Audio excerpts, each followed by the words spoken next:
So let's talk about when is your, so your election is primary, is New Jersey primary day Yep, as two well. weeks. 2 weeks. 2 weeks. 2 weeks. Whew. How has it been? Because you're still, I mean, you guys are still in school too, right? So Yeah, how has it been? So you're still teaching and you're running for office. How has that been? it's been a roller coaster ride. Lots of coffee, lots of Red Bull. My nice little organic healthy diet for the last like 8 months has gone out the window. Me going to the gym has gone out the window. So it's been a sacrifice. In the beginning, my team and I, we got together. We made mistakes. We were learning. We were learning as we go.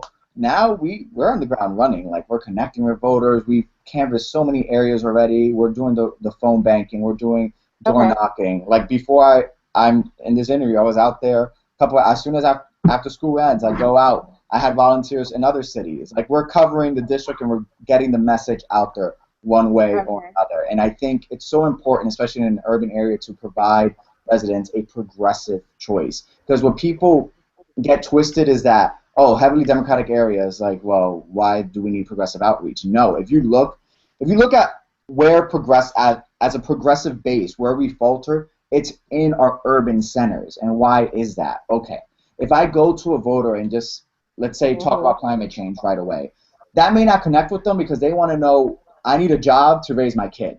How do I do that? And they're used to saying, okay, I know that the Democratic Party is the working class party, so I just got to be Democratic. So they don't have Right, right. they don't have access to alternate sources of media. We can't fault them for that.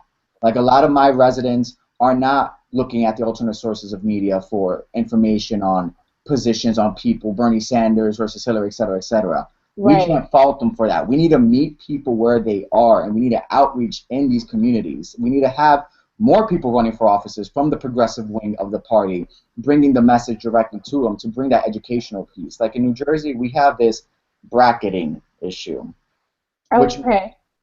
let me explain what that means. So then, even though Yeah.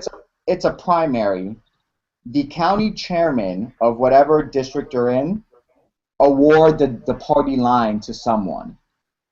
So, for Oh, example, Hillary in okay. my district has line A. My opponent is under her in line A. And Okay. that's like the official Democratic line to the point, and this is a small minority of voters.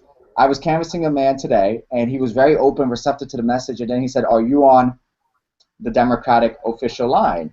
I said, I'm a Democrat in line C. He's like, okay, Interesting. take your flyer back. That's what we're Hmm. combating in New Jersey. It's if you're connected through the machine, Hmm. for example, that's what they call it. Like if you have a job that's in public service, like you may have loyalty to that line because it pays your bills. Like no Right. disrespect, but we could change that. We can make it a real primary so that you just see two individuals are running for the Democratic nominee. Period. No one has the Right. official line. Here are two names. That's an issue we have in New Jersey that many people are not aware of. And that gives power to incumbents. Or even incumbents that don't have good name recognition. They're just in a favorable Right. position on the line, and they are the official Democrats, whatever that means, and people just vote that way. So it's that educational piece, and it's finding all those components and addressing them, and that's how we'll build a real progressive movement in our urban centers specifically.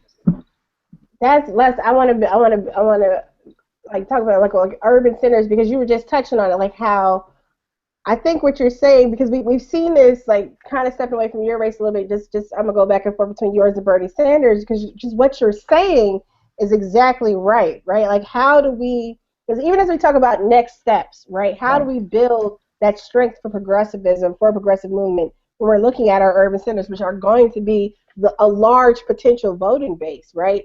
And what you're saying is, yeah, like doing that time and investing in the outreach to actually speak to people, climate change, exactly what you're saying. Campaign finance reform, these are really great, wonderful, noble ideas. But what does that mean for, the mother, the working mother with 3 kids trying to make ends meet? Like, what does that mean on the local? Like, I think what you're saying is absolutely right. Like, you got to break it down and talk to people where they Exactly. are.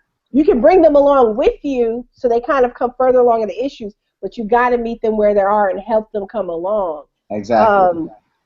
So you were just talking about the line, and I didn't realize that's what it was called, because I did talk to Peter Jacobs before, and he kind of looked up for being on the official Yes. line. He looked up. Peter He's looked my up. boy, by the way. Huh?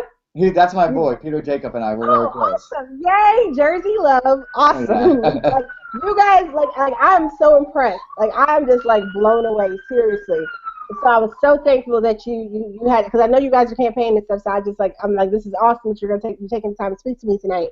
But, you know, he looked up into his position, but what you were just saying about how there's an official line, and that it just seems like voters almost seem to think that that means more about the value of what they're getting for their vote than if they take a chance on someone who's not on that official line and roster. And we do need to break through that. So how have you all, like how has it been, you know, getting out there and working with voters? I know you're saying it's only a small section, but how has it been trying to work around that? Emphasizing that, like in my district, emphasizing that I am a Democrat. Like that's the key word. Like even the title I picked, my slogan on the ballot, it's Democrats for Progress. So the progress is for my progressives, so that they know, yes, I'm one of you. But for that voter that votes in every election, but they don't have the alternative source of media. They just know Democrats are the better party in their head, right? Yeah. They need to see that title. When I'm even canvassing for Bernie, I say he's a Democrat. And that eases the anxiety towards him, to the voter I'm talking to a little bit, especially the Latino voter. That, like Cuba, I'm Cuban, I'm half Cuban. Okay. The democratic socialism thing, do not describe it as democratic socialism for an older Cuban. Just don't go there. Just don't go there. If you're talking about college affordability, if you're talking about jobs, if you're talking about higher minimum wage, they're all for it. They're all for it. Yeah. It's just that, you know, because of the past history as Fidel Castro and all that, just don't go there. It's not even necessary. And it's understanding that and understanding your populace of who you're trying to appeal to. Because, like, for example, it's very common that if you're not on the line, you get tagged as a Republican in the race when you're not a Republican. Oh yeah. For example, there's a couple local races in other cities at the local level in my county, and the people on the line describe themselves as the real Democrats against other people who are not on the line, and they infer that they're Republicans. That's how you scare people. Number one question I get when I'm door knocking on people's door: are you a Republican? No, I'm a Democrat on line C. Remember line C. So yeah, it's just knowing those little things. And that's how you work your messaging to actually break through. But you got to know that. You can't just say, you know, you got to meet people, like I said, you got to meet people where they are.